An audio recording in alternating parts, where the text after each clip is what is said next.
আসসালামু আলাইকুম। সাম্প্রতিক সময়ে সবচেয়ে আলোচিত দুটি শব্দ, সেটি হচ্ছে সরকারি চাকুরিতে ওএসডি এবং সাময়িক বরখাস্ত। এই দুইটার মধ্যে বেসিক পার্থক্য অনেকেই জানেন না, সেটাই আমরা আজকে আলোচনা করব। ওএসডি এর পূর্ণরূপ হচ্ছে অফিসার অন স্পেশাল ডিউটি, অর্থাৎ বিশেষ ভারপ্রাপ্ত কর্মকর্তা। ওএসডিকে বাংলাদেশ, পাকিস্তান এবং ভারতে শাস্তি হিসাবে গণ্য করা হয়ে থাকে। তবে আক্ষরিক অর্থেই বাংলাদেশ, ভারত, পাকিস্তানে ওএসডিকে শাস্তি হিসাবেই গণ্য করা হয়ে থাকে। তবে এখানে কিছু মিসকনসেপশন আছেন। অনেকেই মনে করেন ওএসডি হলে তাকে অফিস করতে হয় না, সে বাসায় বসে বসে বেতন তোলেন। বিষয়টা আসলে তেমন নয়। ওএসডি যখন কাউকে করা হয় তখন ওই ব্যক্তিকে নিয়োগ প্রদানকারী কর্তৃপক্ষ, যাদেরকে হেড অফিস বলা হয়ে থাকে, নিয়োগ প্রদানকারী কর্তৃপক্ষের মূল অফিসে তাকে সংযুক্ত করা হয়ে থাকে এবং সেখানে তাকে কোনো দাপ্তরিক দায়িত্ব দেওয়া হয় না, অর্থাৎ তিনি কোনো কাজের জন্য দায়িত্বপ্রাপ্ত কর্মকর্তা হবেন না। তিনি প্রতিদিন নিয়ম মাফিক অফিসে যাবেন, কিন্তু কোনো দাপ্তরিক কাজ করবেন না, তার কোনো বসার নির্দিষ্ট কক্ষ থাকবে না। তাহলে তিনি বসবেন কোথায়? যেহেতু তার কোনো নির্দিষ্ট দায়িত্ব নেই, কক্ষ নেই, দপ্তর নেই, তিনি বসবেন সেক্ষেত্রে হেড অফিসের লাইব্রেরিতে অথবা ক্যান্টিনে। সেটাই হয়ে থাকে তা। কিন্তু এই যে একটা ভুল কনসেপশন যে তাকে যেতে হবে না, বাসায় বসে বসে বেতন পাবেন, এটি ঠিক নয়।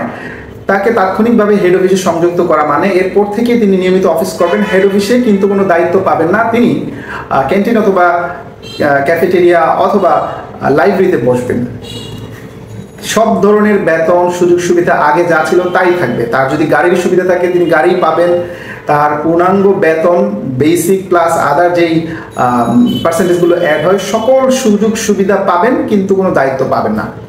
আপাত দৃষ্টিতে এটাকে ভালো মনে হলেও লং টার্মে এটা খারাপ। কারণ কোনো একজন ব্যক্তি যখন কাজ করতে করতে অভ্যস্ত, তাকে যদি হুট করে কোনো কাজ দেওয়া না হয়, তাহলে তার জন্য একটা ইনসাল্ট হিসেবে কাউন্ট করা হয় এবং এইটা তার এসিআর অর্থাৎ চাকুরির যে বহি, সেখানে নেগেটিভ অর্থে ইম্প্যাক্ট ফেলে।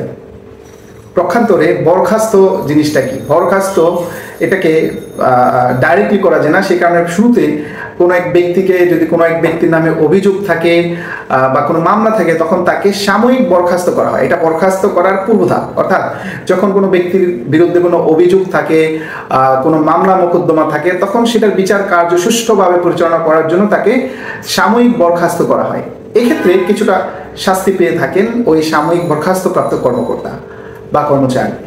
তারা যতদিন পর্যন্ত সাময়িক বরখাস্ত আকারে থাকবেন, ততদিন পর্যন্ত শুধুমাত্র খোরপোশ ভাতা পাবেন। এই খোরপোশ ভাতাটা কি? খোরপোশ ভাতা হচ্ছে ওই ব্যক্তির মূল বেতনটি তিনি পাবেন।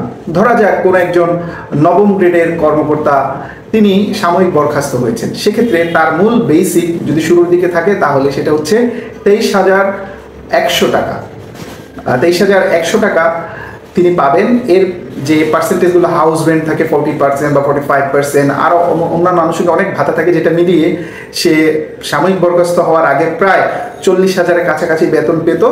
যখনই তিনি সাময়িক বরখাস্ত হয়ে যাবেন, তখন থেকে শুধুমাত্র তিনি তার মূল বেতন, যেটি 23,100 টাকা, সেটাই পাবেন। এখন যে কর্মকর্তা কর্মচারী যে গ্রেডের থাকেন, সেই কর্মকর্তা কর্মচারী সাময়িক বরখাস্ত হলে শুধুমাত্র তার মূল বেতনটি পাবে, যেটাকে খোরপোশ ভাতা বলা হয়ে থাকে। পরবর্তীতে চাকুরির যে বিধানমালা, সেখানে বলা হয়েছে সেই যদি অভিযোগ সত্য প্রমাণিত হয়, তাহলে তখন তাকে অপসারণ বা বরখাস্ত করা হয়ে থাকে। আর যদি অভিযোগ থেকে মুক্তি পান, তাহলে তিনি আবার নিয়মিত তার মূল চাকরিতে ফেরত যান এবং সকল ধরনের সুযোগ সুবিধা পেয়ে থাকেন। আশা করি ওএসডি এবং সাময়িক বরখাস্ত এবং বরখাস্তের মধ্যে পার্থক্য আপনারা বুঝতে পেরেছেন।